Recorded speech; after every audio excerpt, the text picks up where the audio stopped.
retard. 1 seconde. Juste une. Je levai la main. Il la levait après. Je clignais. Il clignait une fraction plus tard, comme un écho qui aurait décidé de respirer seul. Au début, j'ai cru à la fatigue, à la lumière qui joue, à l'usure du verre. Mais le retard s'est installé, il s'est ancré, il attendait que je bouge pour suivre. Ou peut-être qu'il attendait que j'arrête pour prendre la relève. Les nuits ont changé, le miroir n'était plus une surface, c'était un seuil. Je me rasais, il observait, je me lavais le visage, il restait immobile. Ses yeux ne quittaient pas les miens. Je cherchais une erreur, une illusion, une faille dans la physique. Il n'y en avait pas.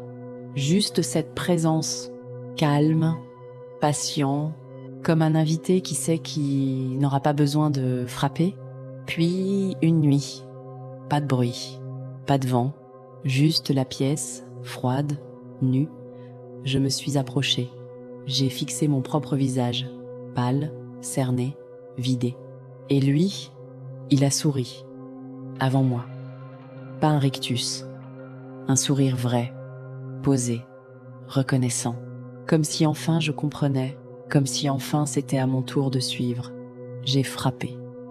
Avec le poing, avec le coude, avec ce qui restait de raison. Le verre a cédé, il a crié sans voix. Des milliers de fragments ont glissé au sol.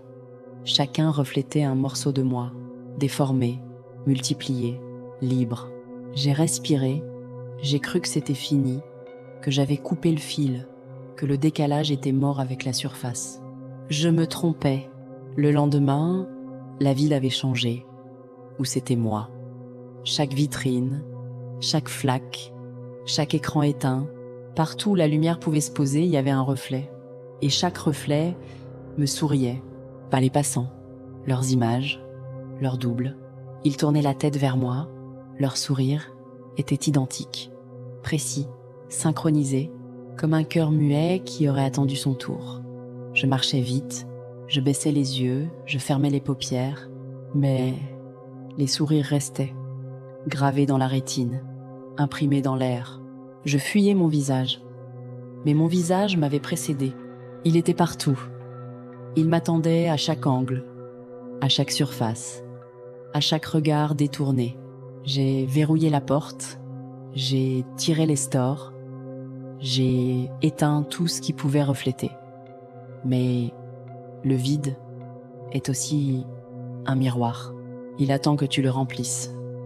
J'ai sorti la caméra, pas pour me filmer, pour documenter, pour prouver que le décalage existait, que le sourire venait de l'autre côté, que ce n'était pas moi.